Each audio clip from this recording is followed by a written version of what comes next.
예수님 이름으로 기도합니다. 아멘. 오늘은 거기서 나를 보리라 하는 제목으로 말씀을 나누도록 하겠습니다.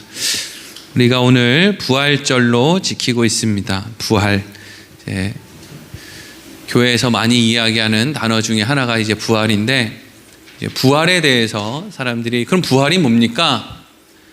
부활은 죽었다가 다시 살아나는 거죠. 이렇게 이제 이야기를 할 수 있겠지만, 그럼 기독교에서 이야기하는 부활은 뭡니까? 라고 이야기를 하면 사실 그것에 대해서는 좀 이야기하기가 쉽지 않습니다. 왜냐하면 생각들을 많이 안 해봤기 때문이고, 또 구체적으로 어떻게 이야기를 해야 되는 건지, 그 의미가 무엇인지 좀 설명을 하기가 쉽지 않기 때문이죠. 그래서 오늘 어쨌든지 우리가 말씀을 나누면서 부활이 무엇이구나, 부활의 의미가 무엇이구나, 우리 자녀들이 아버지 부활이 뭐예요? 예수님이 부활을 왜 하신 거예요? 그래서 우리한테 유익이 뭐예요? 이렇게 물어보면 그래도 내가 이렇게 얘기를 좀 해줘야 되겠다라는 생각을 좀 우리가 할 수 있으면 좋겠습니다. 어쨌든지 여러분들이 다 아는 내용이 있을지라도 이제 반복할 때 여러분들 혹시라도 잘 모르고 있었던 거나 또 오해하고 있었던 것을 다시금 이렇게 재정립해서 잘 머릿속에 이렇게 정립할 수 있으면 좋겠습니다. 예수님께서 제자들에게 나 십자가에서 죽을 거야 이런 말씀을 해요. 여러 번에 걸쳐서 해요. 그리고 근데 너희들 너무 슬퍼하지만 내가 사흘째 되는 날 다시 살아날 거야 라고 말씀을 해요. 한두 번 한 게 아니에요. 여러 번에 걸쳐서 했단 말이죠. 그리고 너희들 내가 부활한 다음에 갈릴리로 와, 갈릴리에서 부활한 나를 만나게 될 거야 라고 하는 말을 예수님이 여러 번에 걸쳐서 한다고요. 마가복음 8장 31절을 보면 이렇게 기록되어 있어요. 같이 읽어보겠습니다. 시작. 인자가 많은 고난을 받고 장로들과 대제사장들과 서기관들에게 버림받아 죽임을 당하고 사흘 만에 살아나야 할 것을 비로소 그들에게 가르치시되 아멘. 예수님께서 가르치셨다고 되어 있어요. 뭐를요? 십자가와 부활에 대해서 가르쳤대요. 그냥 지나가는 말로 했더라 이게 아니고요. 가르쳐줬다고요. 이건 이렇고 저건 저렇고 십자가는 이런 거고, 그래서 십자가를 내가 십자가에서 죽어야 되고 그런 다음에 내가 살아나야 되고, 이런 걸 구구절절하게 한 번이 아니라 여러 번에 걸쳐서 또 가르치셨다라는 것은 그 안에 제자들이 궁금한 것에 대해서 묻고 또 묻고 그것에 대해서 예수님이 답하고 그 과정을 했다는 거예요. 했다. 근데 문제는 뭐냐 하면 예수님께서 그렇게 십자가와 부활에 대해서 다 가르쳐 주셨는데 제자들이 그것을 못 알아들었다는 거예요. 너무 이상하지 않습니까? 무슨 IQ가 진돗개처럼 무슨 7, 80 되는 것도 아니고, 제자들 중에는 세리였던 마태도 있고 제대로 교육받은 사람도 있고 한데, 아니 어떻게 예수님이 그렇게 얘기를 했는데 그걸 못 알아듣고 예수님이 십자가에서 죽으실 때 부활할 거라는 이야기를 알고 들었음에도 불구하고 다 도망가냔 말이에요. 근데 다 도망가더라는 거예요. 그럼 제자들은 왜 예수님께서 십자가와 부활에 대해서 말씀하시는데 그렇게 도망갈 수밖에 없었느냐? 그게 여러분 인간의 한계예요. 여기서부터 출발해야 됩니다. 우리는 몰라서 못 지키는 게 아니고요, 알아도 못 지키는 사람들이에요. 그렇지 않습니까? 부모님한테 잘해야 되는 거 모르는 사람 있어요? 부모님한테 가끔씩 전화해야 된다, 웃는 얼굴로 대해야 된다, 고분고분하게 상냥하게 얘기해야 된다, 모르는 사람 있냐고요? 근데 다 아는데 그렇게 뻔뻔하게 싸가지 없이 대하다가 돌아가시면 왜 걷다 대고 우냐고요? 또 우는 자녀들한테 좀 물어보고 싶어. 너 몰랐냐? 부모님 돌아가신 거 몰랐냐? 근데 너 평생 그러고 살다가 왜 이제 와서 그러고 펑펑 울어? 이제 와서 뭐 하게? 울면 뭐 어떡할 건데? 찔리시는 분들은 하여튼 부활절을 기념해서 용돈 좀 드리세요. 나도 또 잠깐 옆구리로 샜는데, 여러분 우리가 이 세상에 사는 사람들이 하나님의 말씀을 못 알아들어요. 그걸 알아야 돼요. 우린 못 알아듣습니다. 알아듣는 것처럼 말하고 행동하고 아는 척해도 실질적으로는 몰라요. 그래서 예수님이 십자가에 죽는 거예요. 잘, 여러분 제가 처음부터 다시 천천히 설명을 드릴 테니까 한번 머릿속에 잘 이렇게 정리해 보세요. 하나님이 아담과 하와를 만들었어요. 그리고 모든 좋은 걸 다 주셨어요.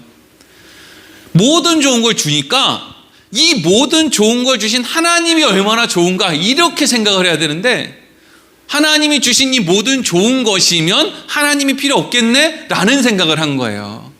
우리가 자녀들이 그렇게 생각하는 것처럼 모든 좋은 걸 주신 내 아버지, 모든 유산을 물려주신 내 아버지가 얼마나 귀한가로 가는 게 아니라, 이제 유산 물려받았으니까 아버지 필요 없네, 이런 식으로 간 거예요. 어리석은 거죠, 어리석은 거. 그래서 원래 아담과 하와는 하나님이랑 잘 연결이 돼 있었거든요. 하나님을 찾아가면 얼마든지 만날 수 있었고, 하나님도 아담과 하와를 찾아오고, 이런 관계였어요. 모든 좋은 걸 하나님이 아담과 하와에게 주는 관계였단 말이죠. 근데 어느 날 아담과 하와가 하나님이 주신 것이면 돼, 하나님은 꼭 없어도 돼 라고 하는 선포를 한 것이 뭐냐면 선악과를 따먹은 사건이에요. 그러니까 꼭 먹느냐 먹지 않느냐가 문제가 아니라, 나에게 이렇게 좋은 것을 주신 그분이 너 이거 먹으면 진짜 죽어 라고 말씀을 했는데도 불구하고 그 일을 했단 말이죠. 그러니까 부모가 자식들에게, 야, 너 학생 때는 이렇게 해야 되고 나중에 이렇게 해야 돼, 너 지금 그렇게 하면 너 큰일 나, 죽어 라고 하면, 내 부모님이 나를 사랑한다는 걸 알면 듣는 척이라도 하는 거 아닙니까? 하나님이 그 정도로 너 선악과 먹으면 안 돼. 우리는 막 그거 가지고 말이 많죠. 왜 선악과를 만들었냐, 그것 때문에 뭐. 아니, 그렇게 좋은 걸 다 주신 그 하나님이 10대까지도 아니고 딱 하나, 그거 하나만 좀 안 먹으면 안 되겠냐? 이거 먹으면 너 죽어, 그러니까 먹지 않으면 안 돼 라고 하면 그거 좀 안 먹으면 어떠냐고요. 근데 꼭 그걸 먹어야 되는 거예요.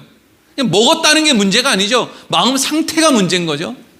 그래서 선악과를 따먹음으로 아담과 하와가 하나님으로부터 분리된 상태가 되는 거예요. 그리고 그 이후로 태어나는 모든 아담과 하와의 후손들이 하나님으로부터 분리된 상태로 태어나게 된다 그랬죠. 그러니까 예수님이 십자가와 부활에 대해서 이야기를 해도 제자들은 못 알아듣는 거예요. 왜? 하나님으로부터 분리된 상태로 태어났으니까. 하나님을 이해 못하는 거죠. 아니, 우리도 그렇잖아요. 의문을 던지는 게 뭐예요? 아니, 하나님의 아들이 왜 이 세상에? 그러게 와. 아니, 그렇게 이 세상에 오신 하나님의 아들이 뭐 그래? 뭐 그렇게 십자가에서 죽어? 뭐가 그렇게 힘이 없어? 하나님의 아들이라면 이것들 다 내가 심판하겠다 이러고 막 그냥 뒤집어 엎고 막 하늘에서 나팔 불고 무슨 뭐 구름 타고 내려오고 이렇게 해야 되는 거 아니야? 뭘 그렇게 베들레헴에서 뭐 마구간이 어쩌고 저쩌고 태어나서 뭘 거기서 태어났는데 맨날 빈민들이랑 같이 살다가 왜 십자가에서 죽어? 이걸 하나님과 단절된 사람들은 이해를 못 한다고요. 이해를 못 해요. 그걸 이해를 못 하는 게 당연한 거예요. 근데 이게 어느 순간 이해되어지는 사람, 믿어지는 사람, 이 문제가 해결이 되는 사람들이 있다면 그건 연결이 됐다는 증거죠. 원래는 이해 못하는데 이걸 알게 되었다는 건 연결이 됐다는 증거라고요. 이제 계속 설명을 할 테고, 그래서 하나님과 단절된 상태로 태어나는 인간들은 문제가 생겼어요. 뭐냐 하면 하나님은 절대적인 선함을 생산하는 공장과 같으신 분이거든요. 하나님은 그냥 늘 선한 게 하나님에게서는 그냥 샘물처럼 솟아나는 게 하나님이에요. 근데 선을 생산해내는 하나님으로부터 인간이 단절되니까 인간들은 어떤 문제가 생겼느냐? 선을 행할 수가 없는 거예요. 두 가지죠. 하나는 내 안에서 선한 것을 만들어낼 수 있는 능력이 사라졌고, 또 하나는 하나님이 이게 선한 거야, 이게 좋은 거야 라고 가르쳐 줘도 그것을 따라 행할 수 있는 능력이 없어진 거예요. 나도 만들어내지 못하고 가르쳐 줘도 받아들이지 못하는 상태. 그게 하나님으로부터 분리된 인간의 상태인 거예요. 다 그러고 살잖아요. 구약 성경에 나오는 모든 사람들이 다 그러고 살아요.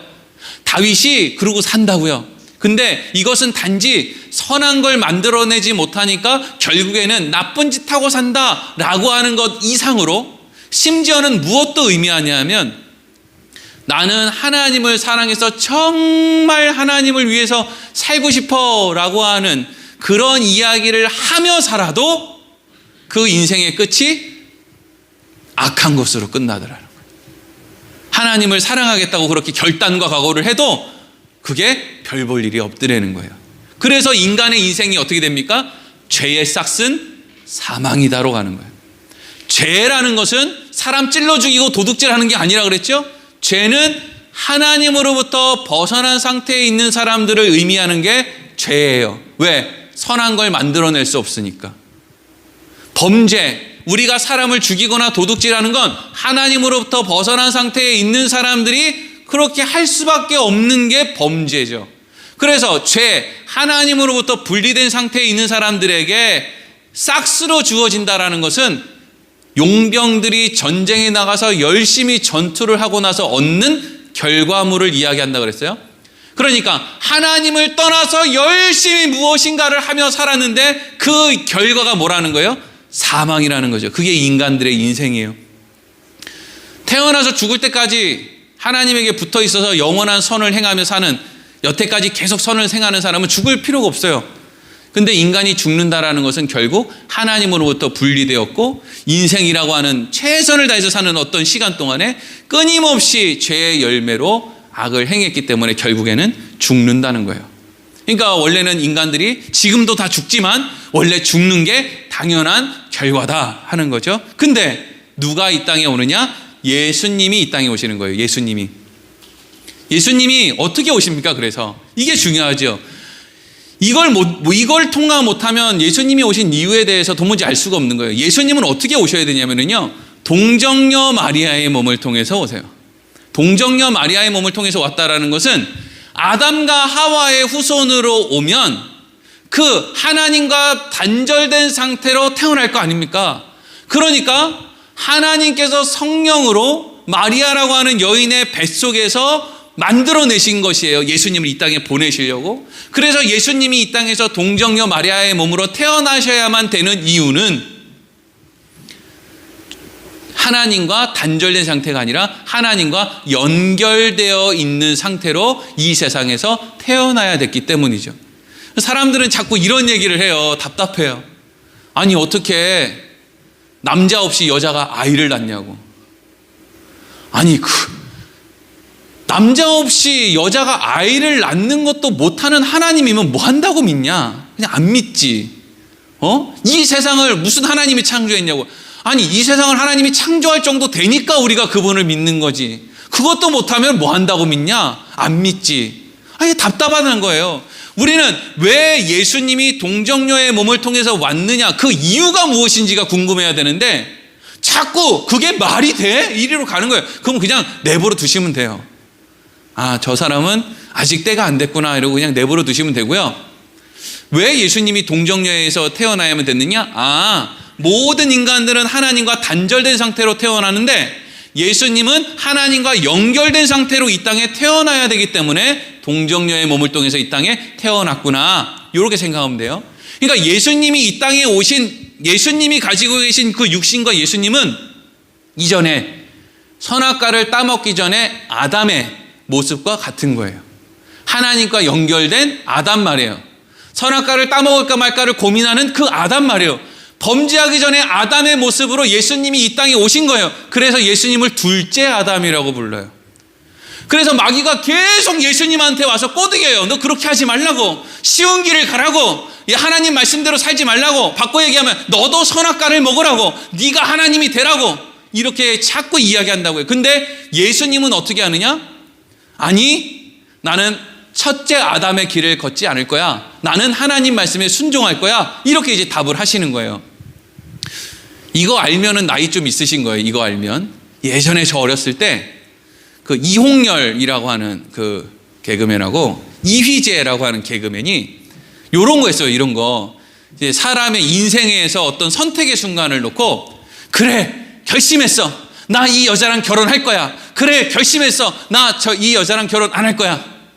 이제까지 날 뒷바라지 해주면서 나한테 그렇게 잘했던 그 여자랑 결혼을 할 것인가? 아니면 내가 뭔가 출세한 다음에 더 뭔가를 제공해주는 그 여자랑 결혼할 것인가? 이휘재가 거기 사이에 서서 그래, 결심했어. 이러고 이제 여기로 가고 이제 이렇게 삶을 살죠. 기억이 나십니까? 이게 벌써 도대체 30년 전, 35년은 됐나? 30년은 된 것 같아요. 와. 이 얘기 알면 진짜 나이 먹은 거예요. 그렇죠? 이거 얼마 안 된 것 같아도. 근데 지금 이 성경이 지금 말하고 있는 게 꼭 비유하자면 이런 거예요. 첫째 아담이 그 기로에서 뭘 선택했다는 거예요? 선악과 먹고 지가 하나님 되겠다는 걸 선택했다는 거죠. 그 길로 가서 펼쳐지는 인생이 구약이에요. 근데 예수님이 이 땅에 와서 그 선악과의 길 앞에서 그래 결정해서 난 선악과를 먹지 않겠어, 하나님의 말씀을 따라 살겠어 라고 해서 살아가는 인생을 보여주는 게 신약이에요. 쉽게 설명을 하자면. 그래서 구약의 인생은 많은 걸 대표적으로 보여주는 거고, 신약의 인생은 당연히 살아나는 것을 보여주는 것이 신약의 역사죠. 그래서 예수님이 원래는 죄의 싹스로 다 죽어야 되는 인간들을 대신해서 십자가에서 죽어요. 예수님은 하나님과 연결되어 있고 하나님 말씀에 순종하며 살았으니까 죄의 싹이 사망이 아니라 예수님의 어떤 공로, 예수님의 의의 싹은 영생이다, 이렇게 가야 된단 말이에요. 근데 예수님이 그 영생의 공로를 우리한테 주고, 우리가 가지고 있는 죄의 싹인 사망은 예수님이 갖고 가신 거예요. 바꾼 거죠. 그래서 예수님이 어떻게 돼요? 십자가에서 죽어요. 우리는 십자가에서 죽어야 됨에도 불구하고 우리는 안 죽는다고요. 이게 십자가의 의미예요. 그런데 여기서 이제 한 단계 더 나가야 돼요. 일부 예배 때 여기까지는 다들 깨어 계셨는데 요 이후에 다 주무셨어요. 아니 뭐 다는 아니고 한 반절쯤. 네. 그래서 생각을 바꿨어요. 깨우려고 소리를 크게 지르니까 목이 너무 아파요. 부활절날 아주 목이 쉬게 생겼어. 그래서 차라리 이래도 자고 저래도 잘 건데 목이라도 아끼자. 그래서 지금부터 아주 살살 얘기할 거예요. 들으실 분은 듣고 피곤하신 분들은 주무세요. 네. 여기서부터 이제 잘 생각할 게 뭐냐면, 예수님이 십자가에서 죽었단 말이에요. 그러면 죽음으로 인해서 우리가 죽어야 되는 걸 대신해서 죽었으니까 그걸 이제 바꾼 것까지는 좋아요. 그래. 근데 이제 무슨 문제가 하나 남아있냐면, 우리가 죽은 다음에 우리가 금방 살아나는 게 아니잖아요. 죄의 싹은 사망이다라고 할 때 그 사망은 계속 이어지는 사망이란 말이에요. 어느 날 멈추는 사망이 아니죠. 무슨 그 드라마에 나오는 뭐 지옥에서는 수백 년 동안 뭐 형을 살다가 다시 이생으로 나와가지고 뭐 윤회를 하고 이런 게 아니잖아요. 기독교에서 얘기하는 심판, 뭐 지옥, 멸망은 계속되는 거란 말이에요. 그러면 우리랑 예수님이랑 처지를 바꿨으면, 그래서 우리가 안 죽고 영원히 산다면 예수님은 이제 어떻게 돼야 되는 거예요? 십자가에서 죽으신 다음에 어떻게 돼요? 계속 죽어야 되잖아요. 우리가 원래 계속 죽은 상태로 있어야 되니까 예수님도 계속 죽어야 될 거 아니에요. 근데 왜 예수님은 살아나느냐는 거죠. 여기 마스크를 써서 그렇지 지금 다 고개를 끄덕이고 이제 알아 이렇게 한 거죠. 이제 마스크 여기다 이렇게 동그라미 이렇게 좀 그려줘야 돼. 여러분, 예수님의 사망과 우리가 죄의 싹스로 얻는 그 사망은 조금 다른 점이 하나 있어요. 이게 이제 부활의 의미를 아는 중요한 연결고리예요. 우리는 죄의 싹, 하나님을 떠난 인생으로 최선을 다해서 살아서 사망에 이르는 것이지만, 예수님은요, 최선을 다해서 하나님의 말씀에 순종하다 보니까 이르게 된 것이 사망이에요. 그러니까 이 두 가지의 결정적인 차이는 뭐냐 하면, 앞에 있는 우리들의 형편은 하나님의 자녀가 아니기 때문에 그렇게 살다가 죽는 거고, 우리의 형편, 예수님의 형편은 하나님의 자녀로 살다 보니까 결국에는 죽음에 이르게 되는 거예요. 차이가 뭐예요? 예수님은 하나님의 자녀로 살았다는 거예요. 나는 하나님의 자녀입니다 말한다고 하나님의 자녀가 됩니까? 아니에요. 그럼 그냥 나 마음대로 살고 나 하나님의 자녀인데 이러고 살죠. 뭐 사람 찔러 죽이고 나 하나님의 자녀인데, 도둑질하고 나 하나님의 자녀인데, 별의별 짓 하고 그런다고 하나님의 자녀가 됩니까? 하나님의 자녀는 하나님을 기뻐하고 하나님의 말씀에 순종하는 게 마땅하다. 100% 순종은 못해도 하나님의 말씀에 순종하는 게 지혜로운 거야, 좋은 거야, 여기에 동의하는 사람들이 하나님의 자녀죠. 그러니까 예수님은 내가 하나님의 자녀이야 라고 하는 자리를 지키다 보니까 사망에 이르렀고, 다른 우리 인간들은 하나님의 자녀의 자리를 지키지 못해서 결국에는 사망에 이르게 됐다고요. 그래서 그 사망의 문제를 해결해 주셔서 예수님이 죽었는데 뭐가 하나 남아있느냐? 하나님이 보시기에 예수님은 하나님의 자식으로 지금 남아있는 거예요. 죽었지만. 그래서 하나님이 예수님을 어떻게 해요? 살려내는 거예요. 예수님이 스스로 살아난 게 아니고요. 하나님이 하나님의 아들을 죽일 수 없어서 다시 살려낸 거예요. 그게 부활이에요. 그러니까 부활의 출발은 무엇이 부활입니까? 내가 하나님의 자녀이기 때문에 하나님은 나를 죽일 수 없다. 이게 부활의 시작이에요. 그래서 너무 어려웠나? 네, 이게 어려운 게 아닌데 그럼 뭐 이거 알아야지 어떻게 됩니까? 아니 너무 제가 이상한 게 있잖아요. 온갖 이단이고 어디고 가서 뭐 성경 공부한 때는 별의별 진짜 말도 안 되는 이게 이렇게 연결되는 게 맞나 싶을 정도로 이해도 안 되고 말도 안 되고 그게도 어렵지 않은 것도 아니에요. 어렵고 이런 데는 어떻게 이렇게 사람들이 바글바글한데 이렇게 바른 내용을 그냥 하는데도 그렇게 이제 참 사람들이 이제 재미없어 하는지 그래요. 그래서 이제 그래서 오늘 말씀으로 이제 넘어가면서 이제 부활의 의미가 이렇게 나오는 거예요. 오늘 1절 말씀 보겠습니다. 시작. 안식일이 다 지나고 안식 후 첫날이 되려는 새벽에 막달라 마리아와 다른 마리아가 무덤을 보려고 갔더니. 아멘. 여러분 우리가 지금 예배드리는 오늘 일요일이잖아요. 우리는 안식일을 지키는 사람들이 아니에요. 안식일을 지키는 건 이미 안식이라는 것은 안식일이라는 건 실패했잖아요. 실패했어요. 구약의 역사는 실패했다고요. 예수님이 실패한 구약의 역사를 새롭게 쓰신 것, 부활의 의미를 우리가 기념하는 게 여러분 우리가 지키고 있는 주일이에요. 안식 후 첫날. 그래서 우린 주일을 지키죠. 지금도 안식일 지켜야 된다고 하는 사람들이 많이 있는데 그냥 그럼 그렇게 지켜라 이렇게 하면 돼요. 우리는 안식의 의미보다는 부활의 의미가 더 중요하다고 생각하기 때문에 우리는 부활의 날을 기념해서 주일로 지킨다 이렇게 하면 돼요. 싸울 필요가 없어요. 싸운다고 해서 해결될 문제가 아니라고요. 그냥 받아들이는 감각 기관이 없기 때문인 문제인데 그걸 가지고 싸운다고 해서 해결되는 게 아니에요. 그냥 마음만 나빠요. 그러니까 그럼 너희들은 안식일 지키면서 열심히 신앙생활해. 우리는 주일 지키면서 열심히 신앙생활할게. 그냥 이러고 말면 되는 거예요. 그래 안식 후 첫날 주님이 이제 살아나시는데 그날 누가 가느냐? 새벽녘에 막달라 마리아와 다른 마리아가 무덤을 보려고 갔다는 거예요. 여러분 여기 막달라 마리아와 다른 마리아가 무덤을 보려고 갔다. 이게 뭐 우연의 일치일까요? 아니면 반드시 여인들이 가야 되는 거였을까요? 네. 이게 되게 중요한 기록이에요. 대부분 이제 이거를 그냥 두 여자가 갔다, 뭐 몇몇 사람이 갔다, 이렇게 이제 여자들이 갔다 이렇게 이제 퉁치고 넘어가는데 이게 되게 중요한 내용이라고요. 막달라 마리아와 다른 마리아가 무덤을 보러 간 것이. 일단은 여러분 이 여자들이 무덤을 보러 갔다. 그래서 부활의 증인이 됐다는 건 사실 인간의 관점으로 보면 정말 어리석은 기록이에요. 왜냐하면 이 당시 사람들은 여자는 증인으로 쳐주지도 않거든요. 근데 여자들이 예수님의 부활을 처음 목격했다라는 것은 사실 아무런 가치가 없는 글처럼 여겨지는 거예요.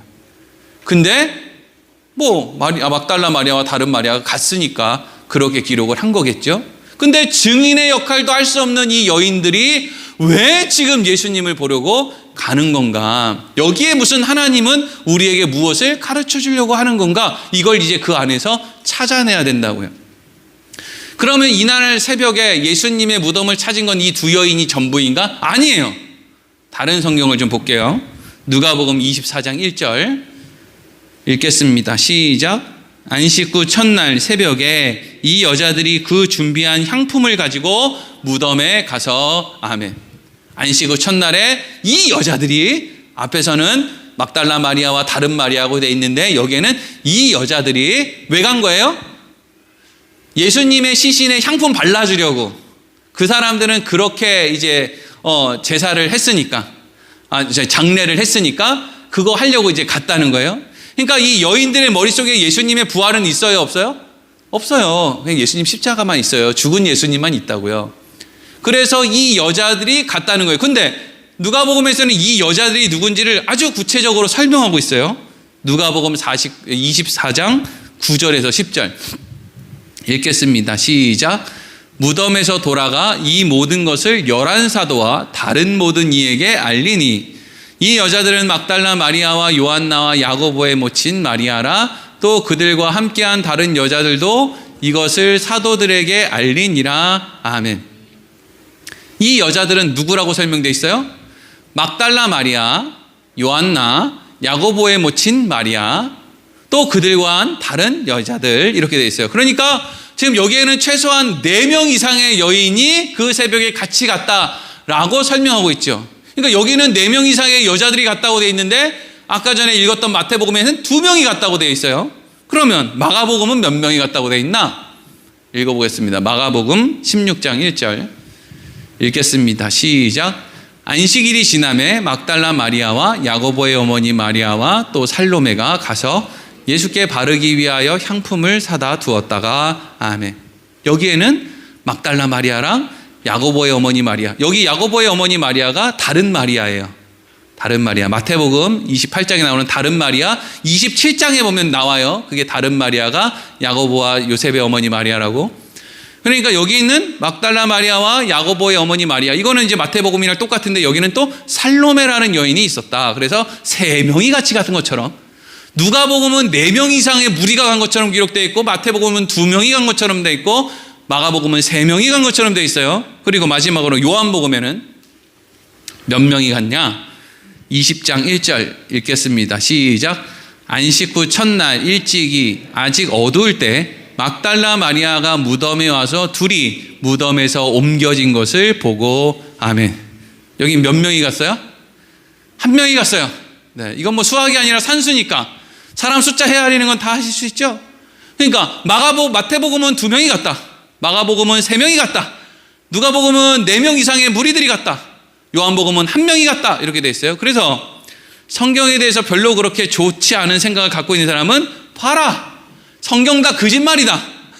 여기에는 1명이 갔다 그러고 여기는 4명이 갔다 그러네. 뭐가 진짜냐? 이거 전부 다 뻥이다. 뭐 이러고 이제 뭘 이야기하려는지에 대한 노력이 없이 그냥 앞뒤가 안 맞다 이거죠. 그러니까 나 안 믿겠다 이거예요. 그러면 그냥 편안하게 안 믿으면 된다. 뭘 그렇게 노력해서 내가 안 믿는 이유에 대해서 그렇게 설명을 하냐. 그냥 믿기 싫으면 믿지 마라. 그냥 이렇게 하면 되는데, 중요한 것은 이제 우리들 말이죠.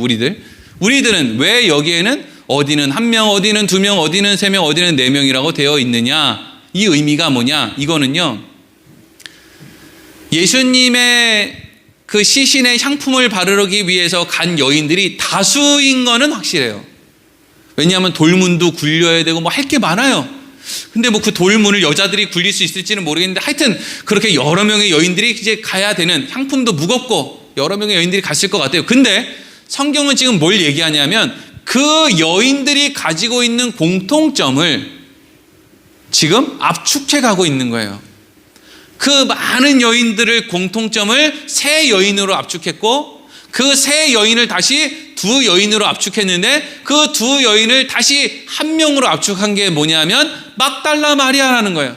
그러니까 거기에 모여있는 여인들, 그래서 예수님의 시신의 향품을 바르기 위해서 찾아간 여인들이 여러 명이 있는데, 그 모든 여러 명의 여인들의 특징은 막달라 마리아다, 이 얘기를 하고 있는 거예요. 그럼 막달라 마리아라는 건 도대체 뭘 이야기하는 거냐? 막달라 마리아가 어떤 사람이냐면요, 누가복음 8장 2절 읽겠습니다. 시작. 또한 악귀를 쫓아내심과 병 고침을 받는 어떤 여자들 곧 7 귀신이 나간 자 막달라인이라 하는 마리아와. 아멘.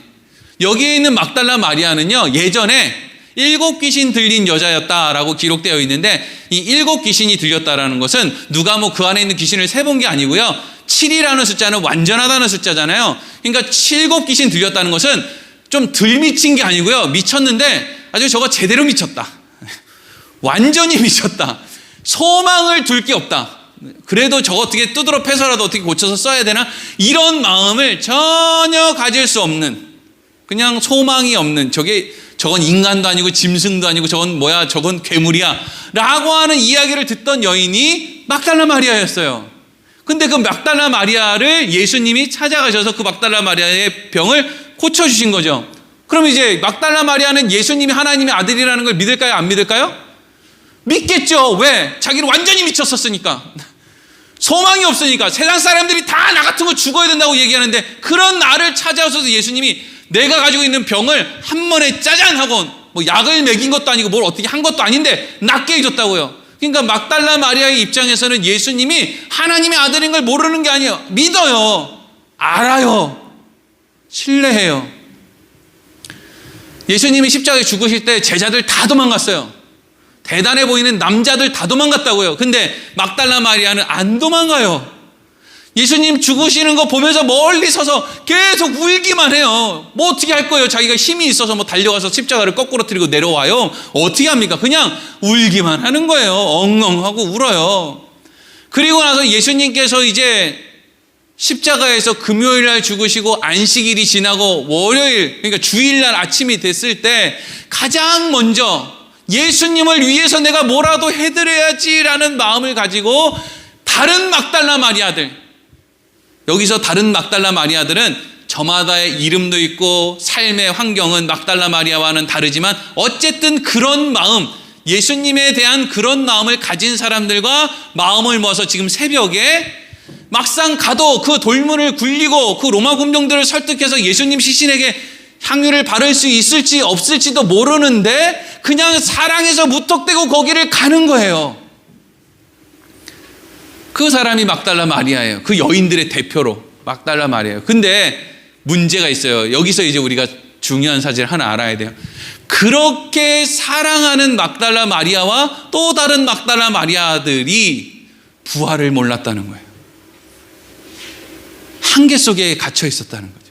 하나님을 모르는 것도 아니고 하나님을 알고 하나님을 사랑하기까지 해가지고 어떻게 하면 내가 예수님을 더 사랑할까라는 마음을 갖고 있었음에도 불구하고 부활을 몰랐다는 거예요. 그래서 그 여인들이 예수님의 무덤을 찾았을 때 천사가 이렇게 이야기합니다. 2절에서 5절 읽겠습니다. 시작. 큰 지진이 나며 주의 천사가 하늘로부터 내려와 돌을 굴려내고 그 위에 앉았는데 그 형상이 번개 같고 그 옷은 눈같이 희건을 지키던 자들이 그를 무서워하여 떨며 죽은 사람과 같이 되었더라. 천사가 여자들에게 말하여 이르되 너희는 무서워하지 말라. 십자가에 못 박히신 예수를 너희가 찾는 줄을 내가 아노라. 아멘. 천사가 여인들한테 뭐라 그래요? 너희들 말이야, 너희들 지금 예수님 사랑하는 마음으로 시신에 향유 바르기 위해서 좋은 마음으로 다 나온 거 알고 있어. 그런데 너희들은 지금 십자가에 못 박히신 예수를 찾고 있지? 요 얘기를 하고 있죠. 근데 십자가에 못 박히신 예수는 이제 있어요, 없어요? 없어.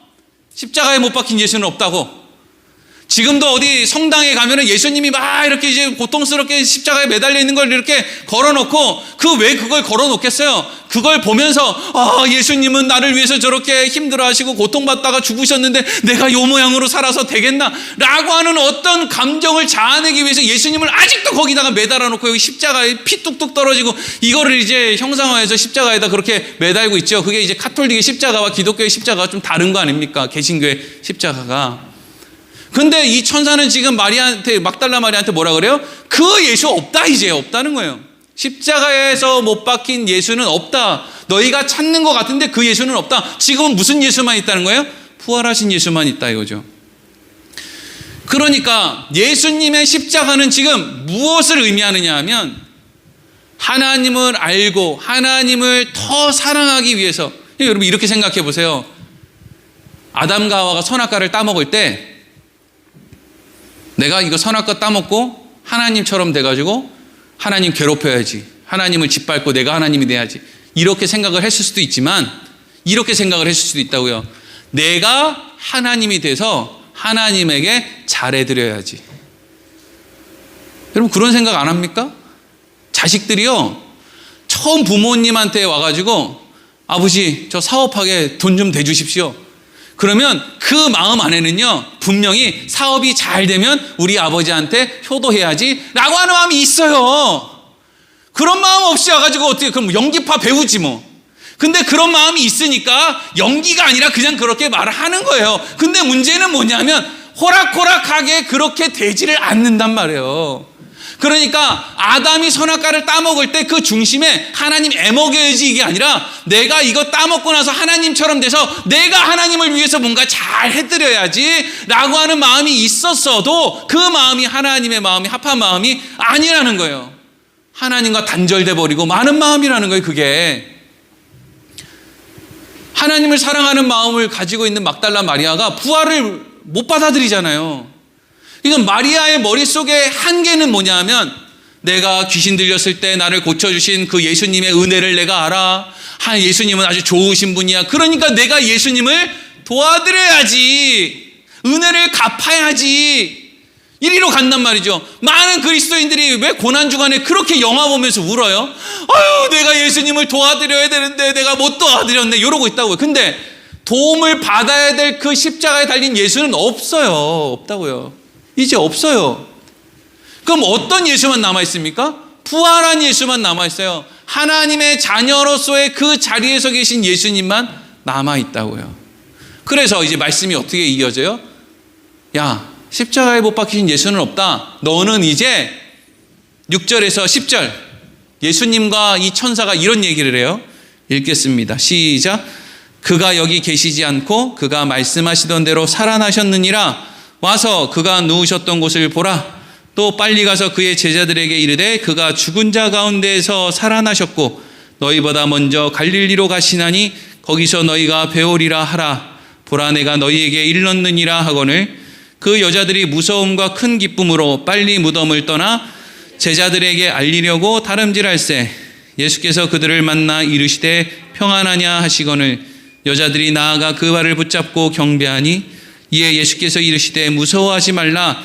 가서 내 형제들에게 갈릴리로 가라 하라. 거기서 나를 보리라 하시니라. 아멘. 그래서 천사들이 여인들에게 여기 십자가에 달린 죽은 예수 없어. 예수님 부활하셨어. 그러니까 얼른 제자들에게 가서 갈릴리로, 처음에 예수님이 십자가랑 부활을 설명해 주셨던 그 갈릴리에서 만나기로 약속한 거 그거 지킬 거니까 얼른 갈릴리에 가서 예수님 기다리라고 해. 천사들이 전했어요. 그리고 나서 그 이야기를 듣고 여자들이 그래 우리 제자들한테 가서 알리자 하고 돌아섰는데 거기 누가 있어요? 부활한 예수님이 있더라는 거예요. 부활하신 예수님이 또 뭐라고 합니까? 갈릴리로 오라 그래. 지금 예수님 어디 있는데요? 무덤에 있죠. 예루살렘에 있는 그 무덤에 있다고요. 근데 예수님이 나는 여기서 제자들 만날 마음이 없어. 갈릴리로 오라고 해. 난 갈릴리에서 너희를 만날 거야. 이렇게 얘기한다고요? 그럼 왜 예수님은 여기로 무덤으로 오라고 하거나 아니면 겟세마네 동산으로 오라고 하거나 예수님 십자가에서 죽으신 골고다의 언덕으로 오라고 하면 얼마나 제자들이 찔리겠어요. 너 임마 그때 겟세마네 동산에서 튀었지. 너 임마 베드로 너 여기서 나 3번 부인했지. 너 나 죽을 때 너 얼굴 막 돌리고 막 인상 쓰고 그러더라. 이제 그런 거 해야 된단 말이죠. 우리 같으면 그런 거 해야 된다고요. 근데 예수님은 지금 어디로 오라 그래요? 갈릴리로 오라 그래요. 갈릴리는 뭐 한데예요? 제자들이 당당하게 예수님 앞에서 대단한 일을 할 것처럼 막 허세 부리던 데가 갈릴리예요, 여러분. 예수님이 다 능력 예수님이 준 거거든요. 내가 너희들한테 귀신 쫓을 능력, 병 고칠 능력 줄 테니까 2-3사람씩 모여가지고 각 골로 돌아다녀라. 그랬더니 제자들이 예수님이 주신 능력을 가지고 막 병자도 고치고 막 사람들 막 귀신 들린 사람도 쫓고 막 이렇게 하니까 제자들이 어깨가 으쓱해가지고 돌아온 다음에 예수님한테 그래요. 예수님, 우리가 대단한 일 하고 다녔습니다. 우리가요 막 병든 사람도 고치고요. 우와, 우리가 귀신 들린 사람도 쫓고 우리 정말 대단하지 않습니까? 예수님이 잘했다, 잘했어.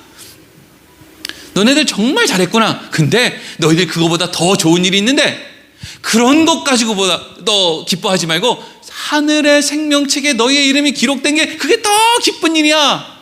이러면서 너무 얼마나 기분이 좋아요. 제자들이 예수님 앞에 지금은 십자가 앞에서 다 도망가니까 어떤 모습이요? 주눅 들고 죄책감에 내가 죽일 놈입니다 이러고 이제 그 죄책감과 한스러움과 또 한편으로는 예루살렘에서 그 자기들을 잡으러 다니는 그 로마 군인들, 종교 지도자들에 대한 두려움, 이런 것들 때문에 지금 숨어 있는데 예수님은 지금 그 죄책감과 여러 가지 문제들 가운데 있는 제자들을 어디로 불러요? 갈릴리로 불러요. 그리고 당당해지라 그래요. 더 이상 주눅 들지 않아도 된다는 거예요. 이게 지금 뭘 가르쳐 주는 것 같으세요? 십자가가 우리의 힘으로 심지어 하나님을 사랑하려고 하는 것까지도 우리의 힘으로는 할 수 없다. 우리가 하는 건 그저 십자가에 죽으신 예수님 향품 발라주는 것밖에 더하냐. 하나님의 뜻 자체를 이해를 못하는데, 그래서 예수님이 죽어야 되는 거다라고 하는 걸 알려주신 게 십자가의 의미라면, 부활이라는 것은 우리가 그럼에도 불구하고 하나님의 자녀라는 것을 확인시켜주는 사건, 그게 부활이라고요. 꼭 죽어봐야 죽는 게 아니고요. 아, 이러면 죽는구나 하는 걸 알아요. 꼭 부활해 봐야 부활하는 게 아니고요. 아, 하나님은 하나님의 자녀를 살리시겠구나라는 걸 아는 거예요. 예수님이요, 부활하신 다음에 우리 같으면 빌라도도 찾아가고 종교 지도자들도 찾아가고 예수님 십자가에 못 박았던 로마 군병들 얼마나 화가 나겠어요. 예수님 옷을 다 찢어가지고 지들끼리 주사위 놀이 해가지고 그 예수님 옷을 다 나눠 가지니까 얼마나 화가 나겠어요. 이것들 또 예수님 입에다가 포도주 막 쑤셔 넣었던 그놈 그거 다 가가지고 뭐라고 하고 싶죠. 근데 예수님은 그런 사람들 한 명도 찾아가지 않았어요. 왜? 그 사람들에게 있어서 부활은 의미가 없어요. 십자가를 거치지 않은 사람, 자기의 한계를 분명히 아는 사람, 그걸 자기가 아는 게 아니고요, 하나님의 구원의 과정이죠. 십자가를 알게 해주는 그 과정, 그 십자가를 아는 과정을 거쳐서 그럼에도 불구하고 하나님이 나를 자녀 삼았다는 게 이런 의미구나. 그래서 나에게 하나님은 주눅 들어있는 자리가 아니라 당당한 자리로 하나님이, 아름답고 멋지게 사는 자리로 하나님이 날 부르고 있구나. 아, 내가 하나님의 자녀라는 거나, 이게 지금 하나님의 구원의 계획 안에 있는 거거든요. 근데 빌라도나 로마 군병이나 종교 지도자들에게는 십자가도 아직 십자가의 길도 이해되지 않은 사람에게 부활의 주님이 찾아가서 말하면 뭐 하냐고요. 그 당장 눈앞에서는 벌벌 떨겠죠. 무서워하겠죠. 근데 그거 가지고 소용이 없어요. 많은 사람들이 얘기하죠. 아우, 예수님 뭐 이렇게 전도를 하시나? 그냥 하늘에서 주님이 그냥 반짝 보여주시면 사람들이 하나님 다 믿을 텐데. 아니요, 안 믿어요. 자기한테 그렇게 헌신적인 삶을 보여준 부모 말도 안 듣는데 뭐 하늘에서 반짝 떴다가 없어지는 예수님 말을 듣는다고요? 눈에 그렇게 보여주는 부모 말도 안 듣는데?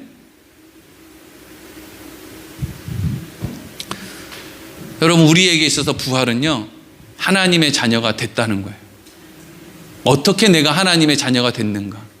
내가 어떤 부분에 있어서까지 이렇게 연약한가?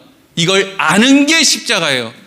그리고 그걸 해결해 주신 예수님께서 우리에게 부활을 주시는 거예요. 하나님의 자녀가 되었다라는 것이 부활이에요.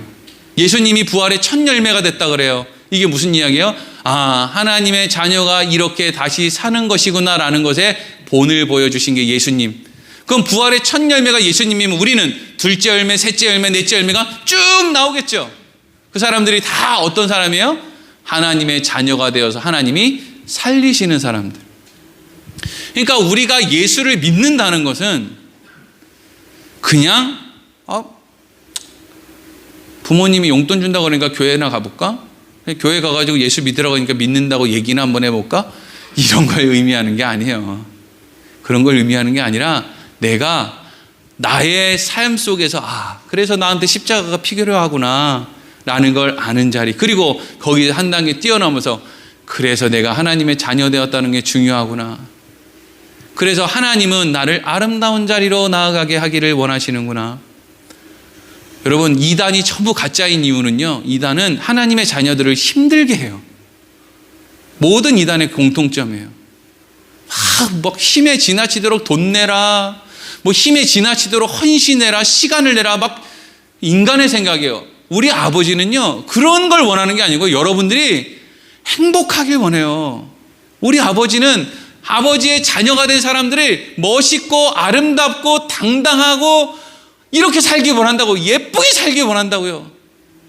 거기다 대고 뭘 끌어내고 착취하고 이거 안 하면 지옥 간다고 막 공갈치고 그런 데 전부 다 가짜예요.